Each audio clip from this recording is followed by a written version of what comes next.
Bonjour, chers compatriotes, ici TV du peuple RD Congo avec votre serviteur Étienne Symphorien Kalala Balandaï.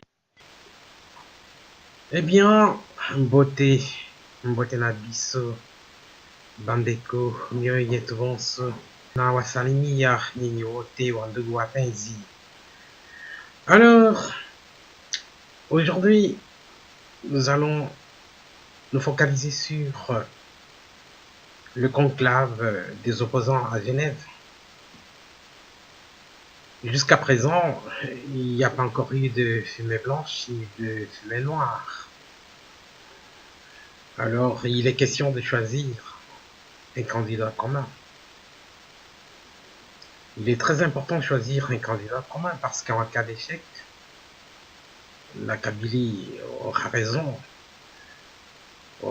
de s'octroyer des voix même en trichant.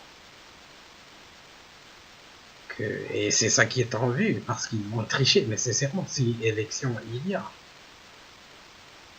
Mais cependant, l'opposition ne doit pas se laisser faire. Pour l'instant, l'agenda est d'aller aux élections. Évidemment, nous savons qu'il est probable que les élections ne puissent pas avoir lieu parce que vu le nombre de jours qui restent, et puis techniquement, ce n'est pas possible.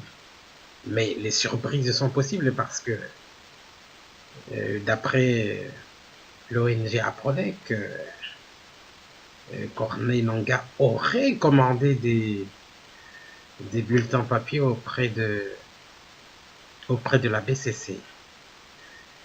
Bon, les candidats qui sortent en lice maintenant, c'est Félix Tshisekedi et Vital Kamerhe.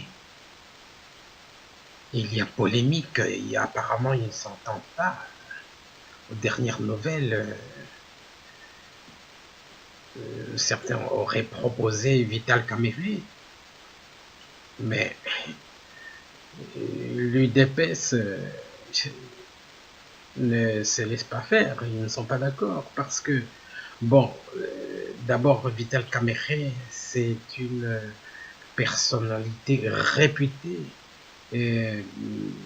dans l'opinion congolaise, une personnalité réputée versatile.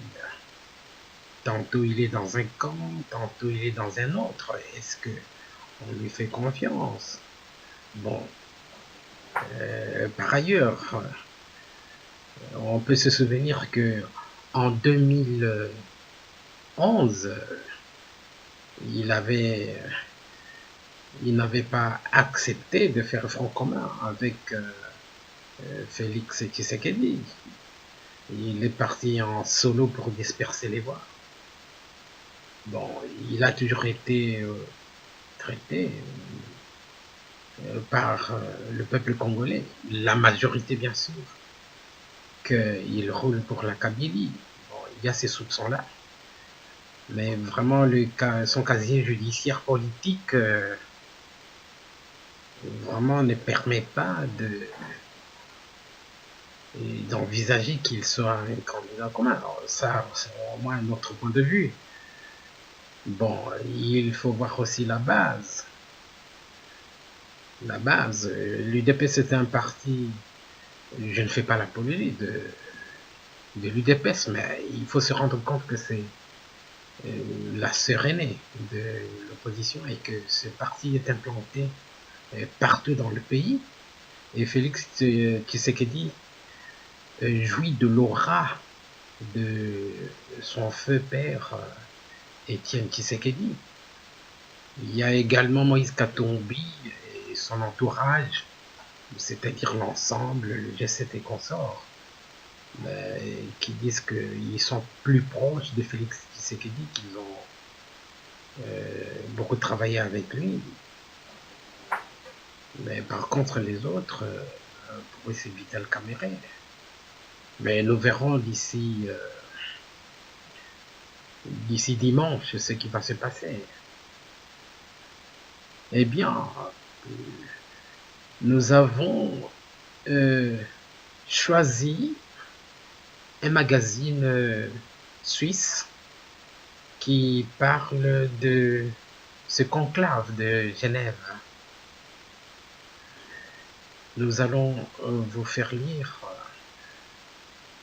cet article de ce magazine par notre assistante vocale, et vous vous rendrez compte que l'analyse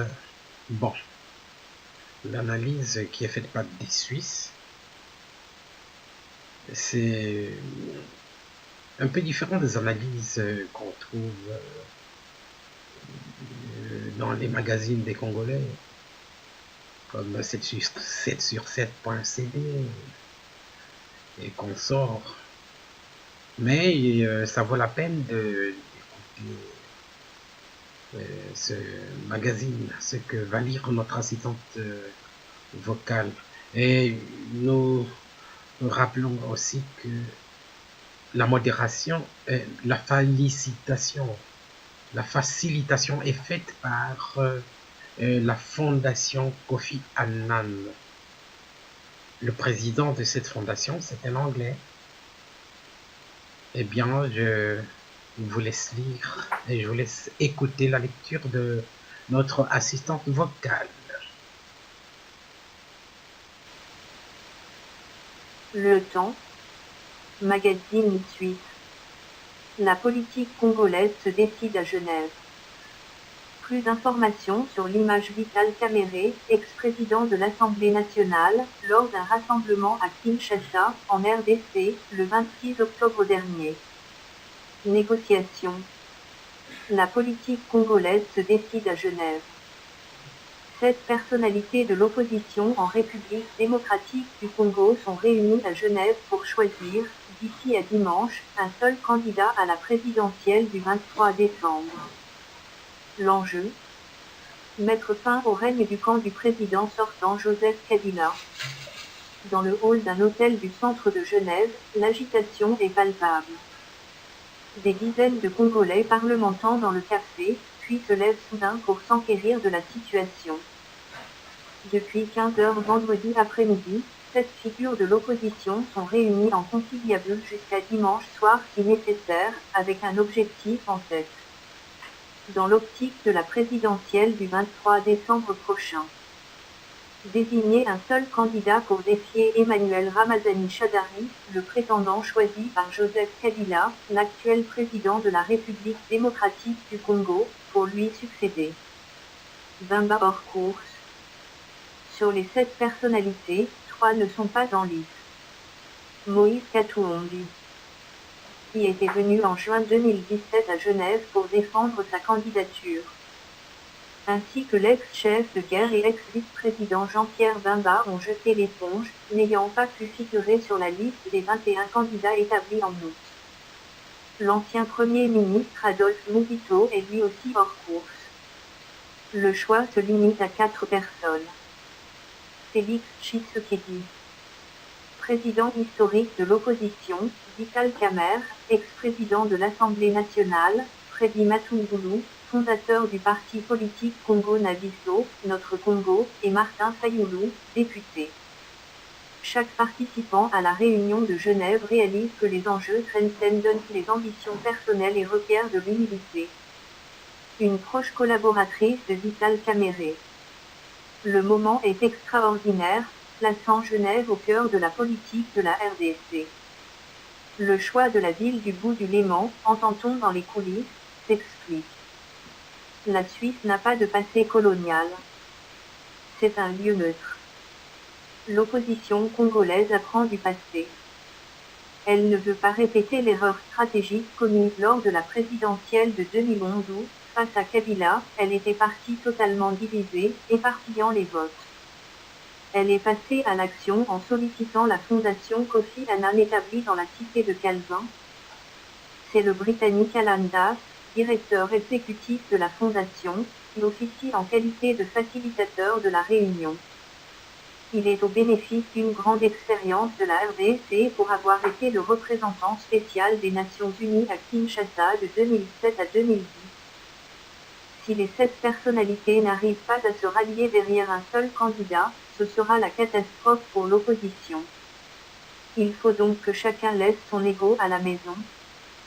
Christian Mwando Simba, secrétaire général adjoint de la plateforme politique Ensemble pour le changement. Assis dans un fauteuil du café de l'hôtel, le secrétaire général adjoint de la plateforme politique Ensemble pour le changement, Christian Mwando Simba, se confie. C'est l'avenir du pays qui se joue ici. Mais, avertit ce proche de Moïse Katumbi, si les 7 personnalités n'arrivent pas à se rallier derrière un seul candidat, ce sera la catastrophe pour l'opposition. Il faut donc que chacun laisse son ego à la maison. Après les protestations d'un Congolais sans doute proche de Kabila qui a fait irruption dans le hall de l'hôtel. Une proche collaboratrice de Vital Kamerhe le souligne. Chaque participant à la réunion de Genève réalise que les enjeux transcendent les ambitions personnelles et requièrent de l'humilité. Et Christian Mwando Simba d'ajouter. Si un accord est trouvé à Genève, la population sera galvanisée et l'opposition aura de bonnes chances de l'emporter. En RDC, on vote selon l'ethnie. La République démocratique du Congo est traversée par de très fortes tensions. À l'issue du double quinquennat de Joseph Kabila, qui s'est achevé à la fin de 2016, opposition et majorité avaient conclu l'accord de la Saint-Sylvestre pour co-gérer le pays jusqu'à la tenue de nouvelles élections déjà renvoyées à 2 reprises. Aujourd'hui, Joseph Kabila est accusé de ne pas avoir respecté l'accord, n'ayant pas libéré, par exemple, des détenus politiques. Le Conseil de sécurité de l'ONU a lui-même mis en garde Kinshasa. L'ONG Freedom for Torture a pour sa part dénoncé le gouvernement congolais, l'accusant de recourir à la torture pour faire taire des citoyens engagés politiquement. À Genève, les 7 figures de l'opposition sont représentatives de quasiment tout le pays. Si elles s'entendent sur une candidature, ce ne sera qu'un premier pas. Il importera ensuite de convaincre les ethnies de chacune de ces figures. En RDC, relève une Congolaise présente sur place. On vote selon l'ethnie. Pour accompagner le processus, des représentants de la société civile ont été conviés, dont Fred Bangoma, activiste de la Lucha, mouvement citoyen pour démocratie en RDC. Ce dernier comme d'autres auront la dure tâche de convaincre la population de dépasser ces clivages ethniques. Un défi.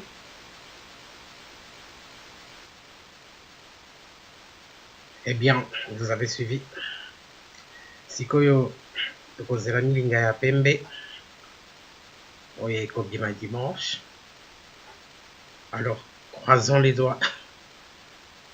Mais nous ne pouvons pas manquer de signaler certaines informations qui ne s'avèrent pas ouvertement. Comme par exemple des rumeurs selon lesquelles le nouvel ambassadeur nommé par Donald Trump aurait apporté une lettre à Joseph Kabila et l'informant que on sait qu'il n'y aura pas d'élection, alors il doit se préparer à une transition pour donner tout le pouvoir à l'opposition. Donc une transition sans lui. Alors là-dessus, il y a également VAC Radio, c'est-à-dire la voix de l'Afrique au Canada. Il y a un certain Kienge. Bon, il nous parle de la nomination d'un nouveau représentant des États-Unis dans la région des Grands Lacs. Son nom n'est pas facile à prononcer, il s'appelle, je prononce d'abord en français, il s'appelle Peter Pham, ou Pham, ou Peter Pham. Voilà, il dit que sa nomination signifie la fin du règne sanguinaire de Joseph Kabila. Ça, c'est VAC Radio, la voix de l'Afrique au Canada. Alors, il y aura élection, il n'y aura pas élection. Selon lui-même et Peter Pham, comme il est dit, il est l'ami du peuple congolais. Il ne veut plus entendre parler de la Kabylie. Donc pour lui, c'est la transition sans Kabila. On verra. L'avenir nous en dira plus. Comme les anglophones le disent, let's watch and see. Sur ce, nous nous séparons et nous nous verrons à la prochaine occasion. Au revoir. Wabino, Étienne Saforian, Kalala, Mbalanvaï.